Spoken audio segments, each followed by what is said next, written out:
Everyone comes out in the end as I am. But I am completely awake, and that is God.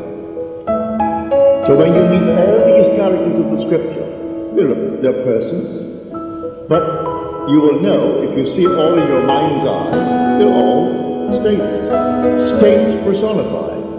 And we have taken the personification person.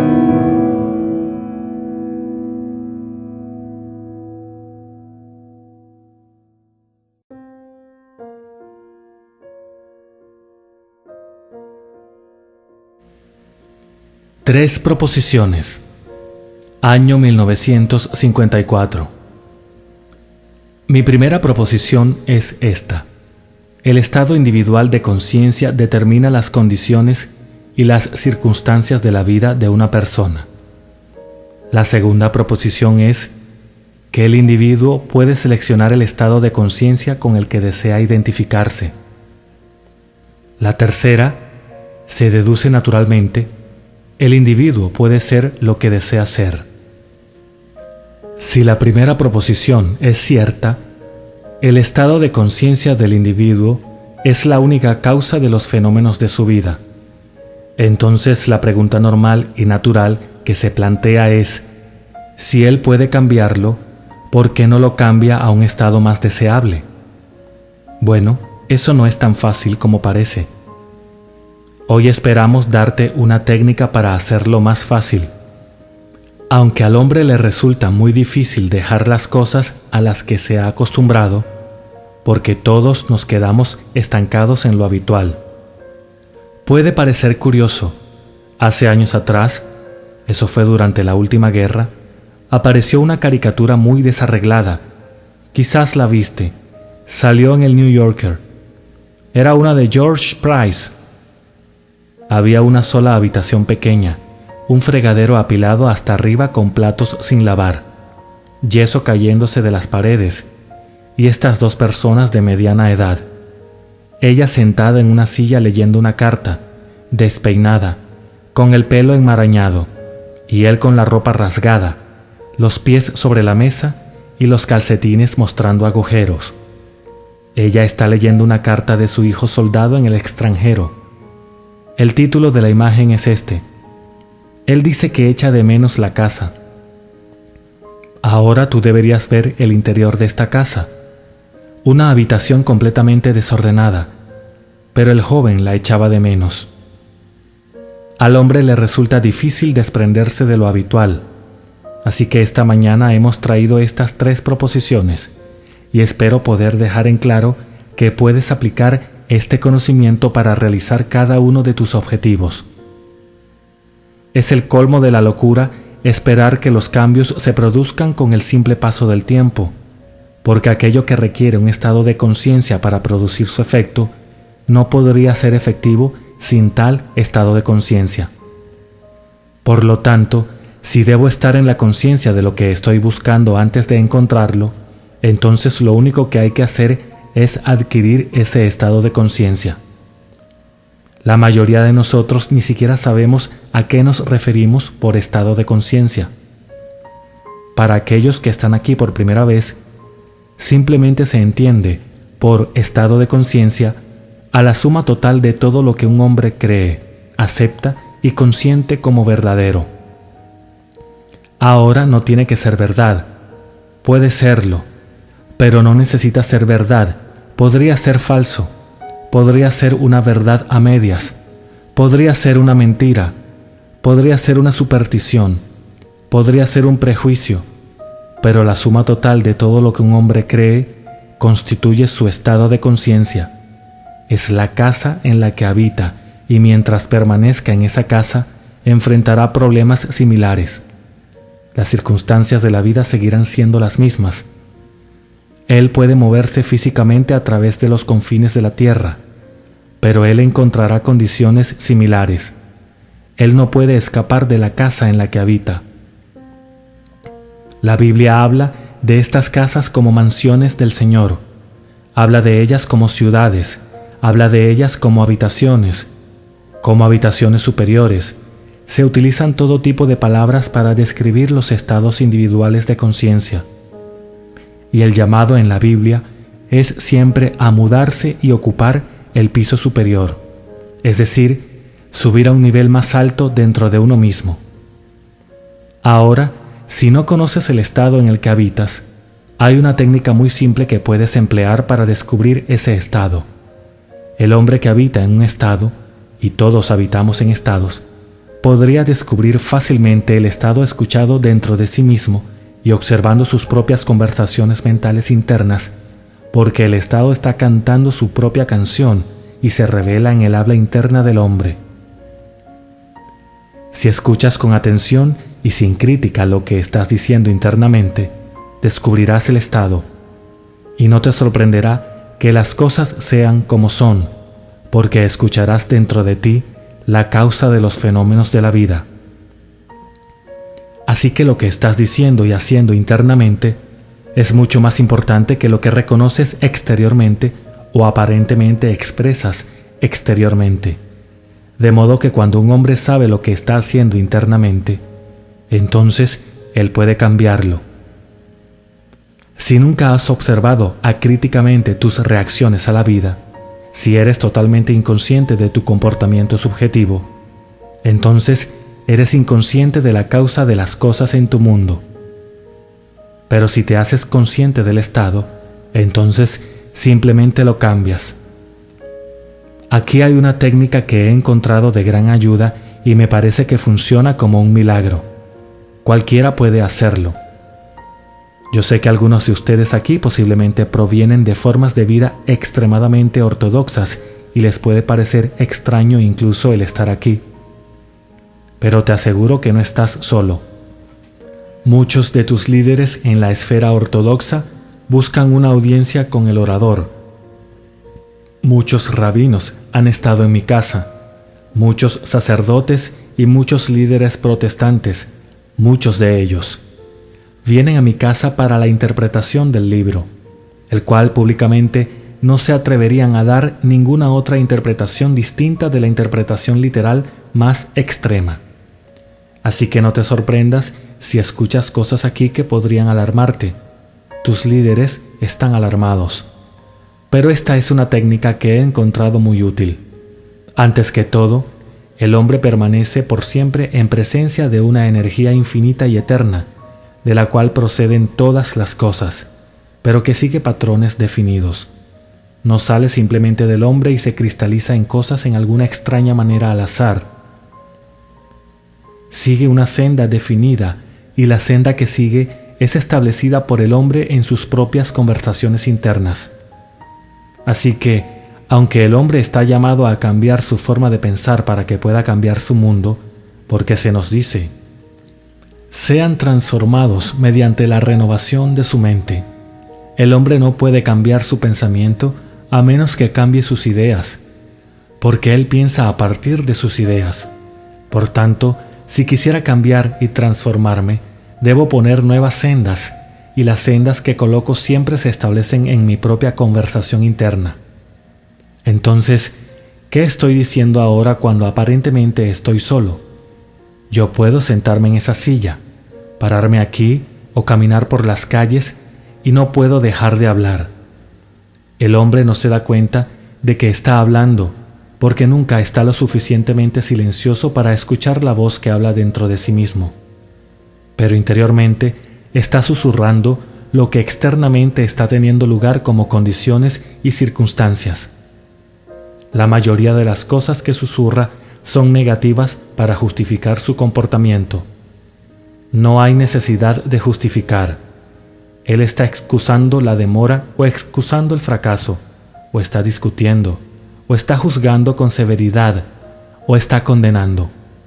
Muchos de nosotros tenemos un secreto afecto por las heridas. No queremos gustarles a ciertas personas. Simplemente no nos gustaría que les gustáramos. Simplemente no queremos que ocurran ciertas cosas en nuestro mundo, aunque puedan aportar un mayor confort y una mayor satisfacción. El hombre tiene un sentimiento peculiar, extraño, un pequeño afecto por el sentimiento de no ser deseado o el sentimiento de ser herido, y le gusta hablar de ello. Bueno, intenta sacar a ese hombre de ese estado habitual. Sería tan difícil como mantener a ese joven soldado lejos de aquella desordenada habitación.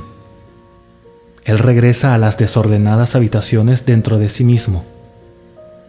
Tú no ves los platos sin lavar dentro de ti mismo, pero si solo pudieras ver el estado psicológico interno en el que la mayoría de nosotros habitamos, verías una habitación mucho más sucia que la que George Price ilustró en la revista New Yorker.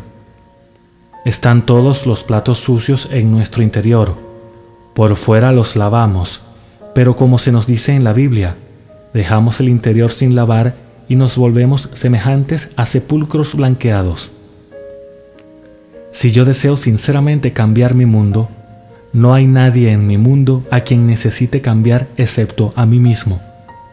Por lo tanto, no necesito cambiarte como individuo, pero sí necesito cambiar mi actitud hacia ti. Si no te gusto, o si pienso que no te gusto, o si tu comportamiento me ofende, la causa de esa ofensa no está en ti ni en tu comportamiento, sino que yo debo buscar esa causa dentro de mí mismo. Ahora, si soy serio y honesto sobre mi búsqueda, la encontraré y veré que internamente, cuando pienso en ti, nunca es una conversación agradable la que sostengo contigo. Así que déjame sentarme ahora y traerte ante el ojo de mi mente, y al hacerlo, déjame imaginar una conversación que implicaría un cambio radical en mi mundo. Déjame traerte y cambiar mi actitud hacia ti, poniendo nuevas sendas relativas a ti. Estas sendas se convertirán en las sendas a través de las cuales se derramará esta energía eterna, una energía que solo está pensando, moviéndose a través de las sendas establecidas en mis propias conversaciones internas, resultará en cambios en mi mundo externo. Si repito las conversaciones y lo hago con más frecuencia, entonces se convierte en un hábito y descubriré que cuando me ocupo de los asuntos de mi Padre en el mundo externo, estoy internamente, a través del hábito, llevando estas conversaciones cambiadas y más amables. Ahora, una transformación de conciencia definitivamente resultará en un cambio en el entorno y las condiciones, pero me refiero a una transformación de conciencia. No me refiero a una ligera alteración de conciencia como un cambio del estado de ánimo. Es bueno cambiar del estado de ánimo de uno desagradable a uno encantador, pero yo quiero una transformación, y por transformación me refiero a un estado en el que me he estado moviendo y me muevo tan a menudo que se convierte en un hábito. Entonces, ese estado se hace tan estable que expulsa de mi conciencia a todos sus rivales, y ese estado central habitual define mi carácter y realmente constituye mi nuevo mundo. Eso significa una transformación, pero si solo lo hago un poco y regreso a mi estado anterior, entonces puedo haber tenido un ascenso temporal, pero no notaría cambios radicales en mi mundo exterior. Yo notaré estos cambios en mi mundo exterior si interiormente realmente he cambiado. Entonces, sin esfuerzo de mi parte, encontraré que el mundo exterior está cambiando para corresponder a los cambios que tuvieron lugar dentro de mí. Tenlo presente, no puedo enfatizarlo lo suficiente, ya que es de gran importancia. Este algo maravilloso llamado la capacidad del hombre de hablar dentro de sí mismo y sin la ayuda de nadie en el mundo. Sentado solo en casa, él puede construir una frase que implicaría el cumplimiento del ideal. Tú puedes construir una frase que implicaría que bendigo a una amiga porque ha realizado su objetivo, que lo que tú sabes que ella quiere, ya lo tiene. Entonces, ¿qué te diría ella si lo hubiera realizado? Bueno, escuchas atentamente como si hubieras escuchado y realmente escucharás si estás lo suficientemente en silencio. Escucharás como viniendo de afuera, lo que realmente estás susurrando desde dentro de ti. El hombre es este maravilloso templo en el que se lleva a cabo todo el trabajo y el mundo exterior es solo una proyección del trabajo realizado dentro de sí mismo. Este llamado hombre presente, lamentablemente está dormido.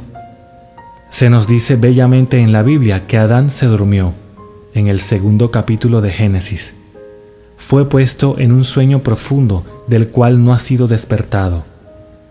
No hay ninguna referencia en la Biblia donde Adán haya sido despertado de su sueño, pero hay una referencia donde se despertó, pero no como Adán. Despertó como un segundo hombre llamado Jesucristo. Así que en Cristo se despiertan, en Adán todos duermen. Un hombre que está totalmente inconsciente de la actividad mental que se desarrolla dentro de él es el que duerme como Adán. Él no lo sabe. Él camina con los ojos abiertos. Puede ser una persona muy importante en el mundo, puede ser rico, puede ser famoso, puede tener todas las cosas que admiras, pero si él está totalmente inconsciente de esa actividad mental que es la causa de los fenómenos de su vida, ese hombre está profundamente dormido y es personificado como Adán. Él leerá su Biblia y pensará que es una historia literal. Él leerá donde se puso a dormir a Adán y que de Adán se tomó una costilla y se formó una mujer llamada Eva. Pero cuando un hombre comienza a despertarse, se da cuenta de que esta Eva simbólica de la Biblia es solo su propia emanación ahora llamada por el nombre de la naturaleza. Y la naturaleza es su esclava y debe moldear la vida a su alrededor como lo hace dentro de sí mismo. Pero si está dormido, la moldea en confusión. Pero él la moldea de todos modos, ya que usa la misma técnica que su padre usó para construir un mundo. Él usa el habla, él usa la conversación interna, y así es como se creó este vasto mundo.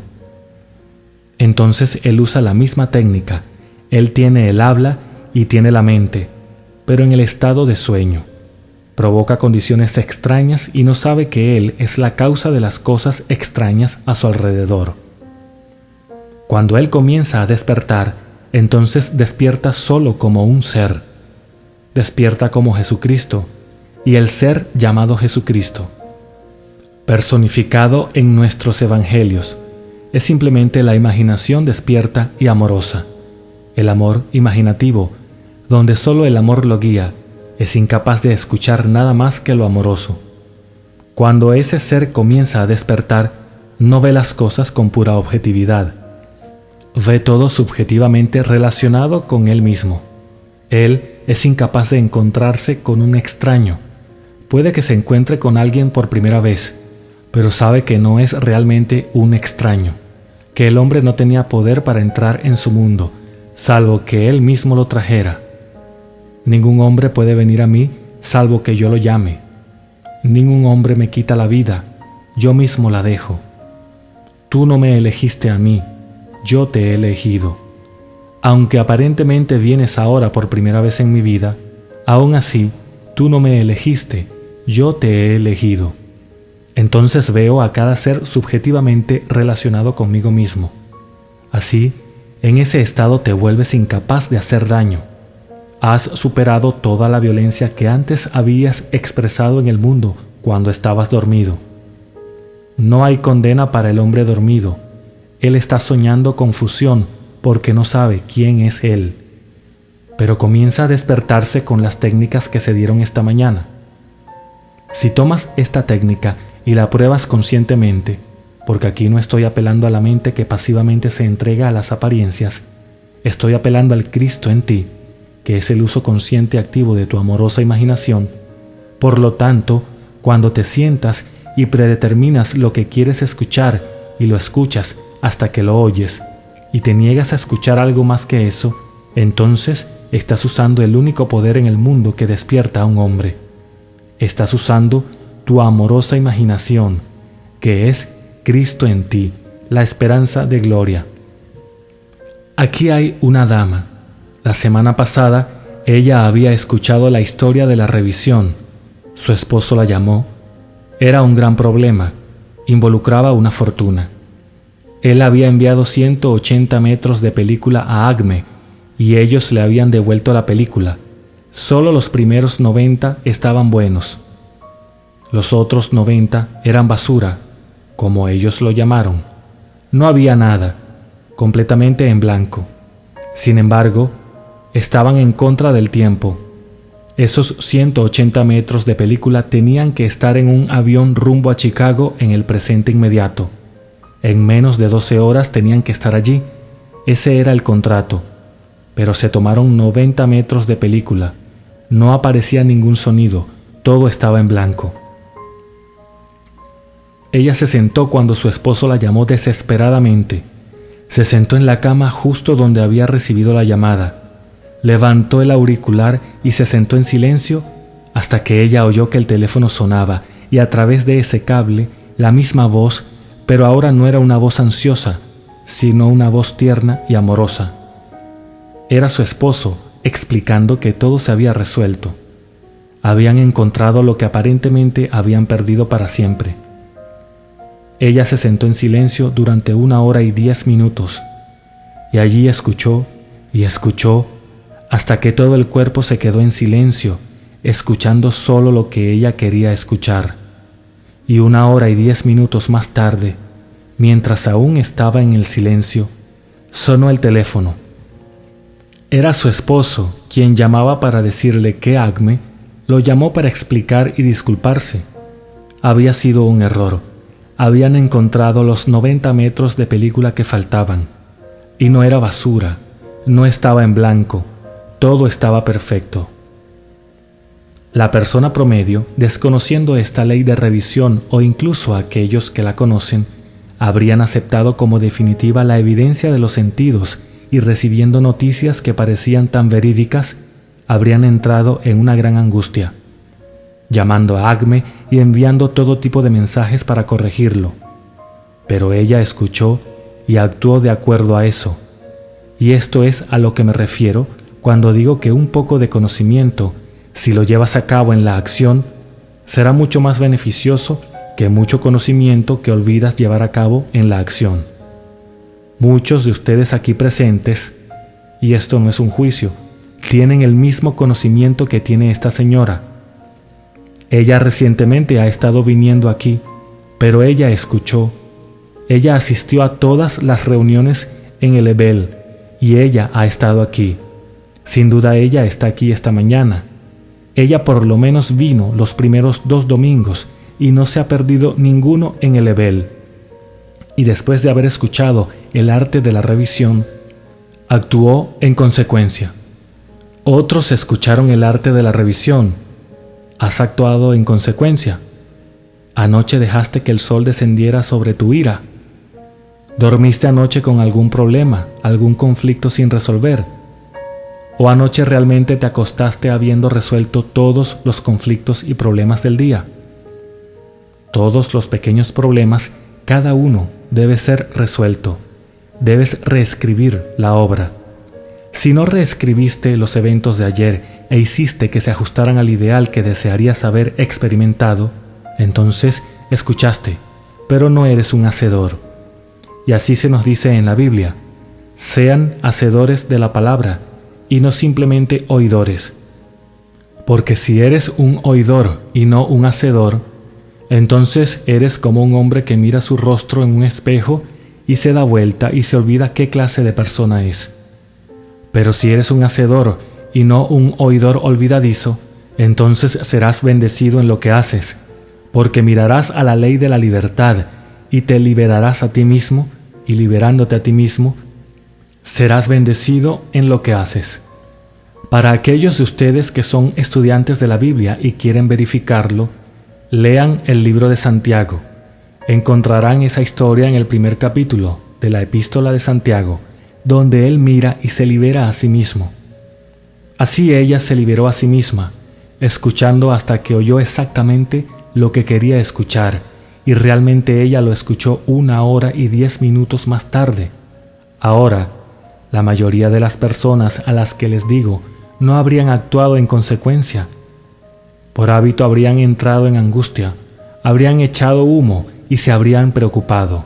Y ese mismo día habría llevado a esa casa las noticias negativas que sin duda él habría tenido. Ambos habrían dormido permitiendo que el sol descendiera sobre su ira. Pero ahora sabes que no hay nada que cambiar en el exterior. Esa primera proposición es verdadera, que el estado de conciencia del hombre, que significa simplemente todo lo que él acepta, todo lo que cree, todo lo que consiente, eso, y solo eso, es la causa de los fenómenos de su vida. El hombre puede cambiar su estado de conciencia y por lo tanto, el hombre puede determinar las condiciones de su vida. Pero el paso del tiempo en sí no hará nada.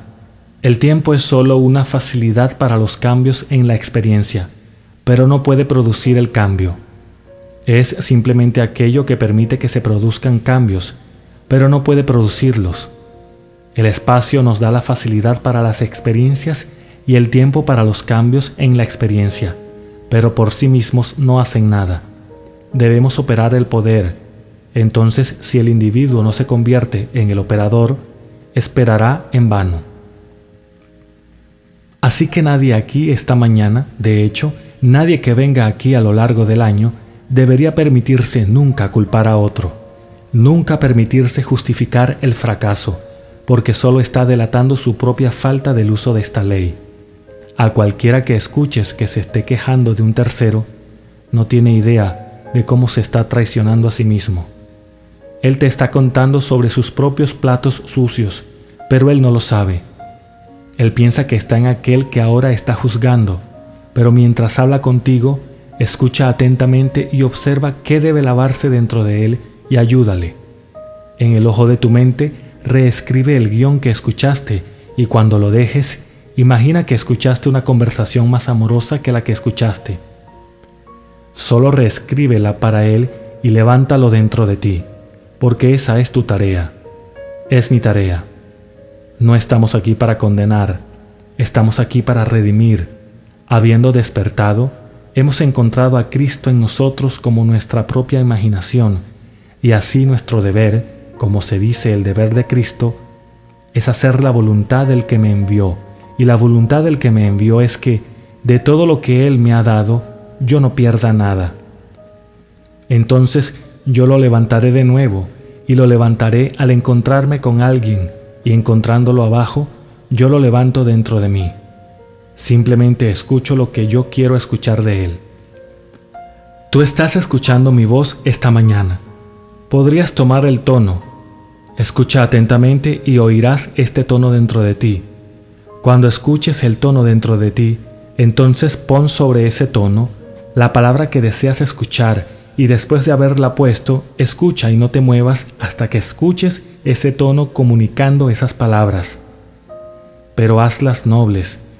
No tomes ese tono y pongas en él ninguna palabra fuera de la palabra que implicaría un estado digno, noble, porque no estarás lastimando a nadie más que a ti mismo. Si tomas a alguien y pones palabras sobre ese tono o esa voz, y las palabras no implican un espíritu noble, entonces solo estás permitiendo que ese ser esté abajo dentro tuyo. No estás realmente cumpliendo con tu deber. Así que aquí esta mañana, cree estas proposiciones y luego de haberlas creído, haz algo al respecto. Sal y toma lo que te hemos dicho sobre la conversación interna. Es verdaderamente la más grande de las artes. Tú oyes y solo escuchas lo que quieres escuchar. Tomas tu mano imaginaria y la pones en la mano de un amigo, la mano imaginaria de un amigo, y allí lo felicitas por su buena fortuna. Si quieres que alguien te felicite, te permites ser felicitado. No bajas la cabeza, la mantienes en alto y aceptas la felicitación. Cuando tú lo felicites, imagina que él es totalmente consciente del bien que ya es suyo y él acepta esa felicitación y haz real el contacto. Eso es verdaderamente entrar en el reino de los cielos, porque tú entras en el reino y el reino está dentro de ti, no está fuera. Y siempre entras en el reino por una comunión amorosa y sabia. Puedes entrar al reino en cualquier momento del tiempo, al viajar en el tranvía, al viajar en los autobuses y en toda conversación. Tú puedes entrar en el reino y bendecir a un amigo simplemente imaginando que ese amigo está contigo y que estás poniendo tu mano en su mano y felicitándolo por las buenas noticias que has escuchado sobre él. Y escucha como si respondiera con amabilidad y en ese momento lo has bendecido. Puede que esté a 1000 kilómetros de distancia, pero a partir de ese momento, las cosas comienzan a moverse dentro de su mundo, porque tú has producido un cambio en la estructura de su mente, y cada modificación de la estructura de la mente de un hombre debe dar como resultado los correspondientes cambios externos. Así que tú provocas estos maravillosos cambios dentro de ti. Mira los testimonios, alguno que escuchaste esta mañana. Aquí hay un montón de cartas, y esto es realmente un montón grande. Uno de los más grandes que creo haber recibido aquí, y es el correo de esta semana. No puedo decirles lo emocionante que es recibirlas, una tras otra, ya no pidiendo más ayuda, sino elogiando y agradeciendo por el principio que trajo la ayuda a su mundo. No puedo decirles cuántos, en las últimas 2 semanas, han recibido un aumento en los ingresos, un aumento en la posición, un mejor estado de salud. Las cosas pasaron porque hicieron algo al respecto. No solo estaban tomando asiento aquí el domingo por la mañana y esperando que las cosas sucedieran por asociación. Ellos lo produjeron, produciéndolo primero dentro de sí mismos. Así que aquí esto atrae a los hombres que son lo suficientemente grandes como para sostenerse con sus propios pies. Los hombres que quieren carne espiritual y han dejado atrás la leche que le dan al hombre dormido. Entonces, si deseas el concepto literal, todavía estás dormido y este realmente no sería el lugar para obtenerlo, ya que desde esta plataforma se te dará carne espiritual, y debes salir y hacer algo al respecto. Si tuvieras el mayor conocimiento del mundo sobre alimentos y no comieras, morirías de inanición. Por lo tanto, lo que cuenta no es el conocimiento de ello, sino su aplicación. Ahora, la semana que viene, comenzaremos mañana. Es interesante para aquellos a quienes les gusta su Biblia, aquellos a quienes les gustaría poner sus dientes mentales esta noche y venir mañana por la noche con un conocimiento intuitivo de ello. Ese es el capítulo 49 del Génesis. Verás que mañana citaré mucho de ello. Esto es lo que se dice en el capítulo 49 de Génesis. En primer lugar, reúne a sus hijos para contarles lo que iba a acontecer en su futuro, y hay 12 de ellos. Es Jacob llamando a sus hijos, pero el quinto, cuando llama al quinto, le dice que el cetro nunca caerá, nunca se apartará de su mano, ni en una eternidad. Su nombre es Judá, el que fue el padre de la línea que floreció en Jesucristo, cuando lees la genealogía que nos fue dada en Mateo y Lucas. Luego se dijo de Judá que tomó su borriquillo y lo ató a la vid, y luego lavó su vestidura en vino y lavó su manto en la sangre de uvas. Y sus ojos estaban rojos con el vino y sus dientes blancos con la leche. Bueno, aquellos de ustedes que todavía quieran leer eso literalmente, pueden sentir algo de satisfacción al lavar su ropa con vino. Yo no, yo prefiero beberlo. Pero algunos la lavan con la sangre de uvas y luego los dientes blancos con leche y el ojo inyectado en sangre con el vino. Pues bien, ese fue el que engendró con Tamar los gemelos que trajeron la línea que floreció en Jesucristo. Así que regresa y lee la genealogía de Judá, y luego ve lo que hizo Judá y cómo tomó 2 animales, uno era un borriquillo y el otro era un asno. Ahora no te diré la interpretación. Ejercita tu facultad intuitiva y ven mañana por la noche y escucha lo que tenemos que decir sobre la amatista o la piedra del vino. Cómo un hombre debe hacer la amatista, cómo un hombre debe tomar sus vestiduras, una cosa que viste a la mente del hombre y lavarla con la sangre de las uvas. Cómo un hombre no solo debe hacerlo, sino que su ojo debe estar igualmente inyectado de sangre con el vino y sus dientes blancos con la leche. Y mañana te mostraremos por qué le pusieron la túnica escarlata y luego la más mística de todas, la túnica púrpura. Así que cuando las colocaron hasta el último acto, fue la colocación de la túnica púrpura sobre el hombre que había despertado, que ahora está listo para ascender en lo alto, a niveles más altos dentro de sí mismo. Pero no puedes ascender hasta que primero hagas la túnica púrpura, Y aunque tenemos órdenes en este mundo que tienen túnicas escarlatas y túnicas púrpuras, ningún hombre puede hacerlo por ti. Y por lo tanto, no puede ser tejido en ninguna fábrica. Debe ser tejido desde la fábrica dentro de uno mismo. Así que mañana por la noche, para aquellos que están interesados en profundizar en los misterios, nuestro tema es la 12ª, una amatista, el último acto de un hombre, el 12º, porque solo hay 12. Luego viene lo máximo, yo diría, a los ojos del hombre, la menos preciosa de todas las piedras, pero a los ojos de Dios es la más preciosa, y no es la pequeña cosa que encuentras entre las piedras, es la que encuentras dentro de ti.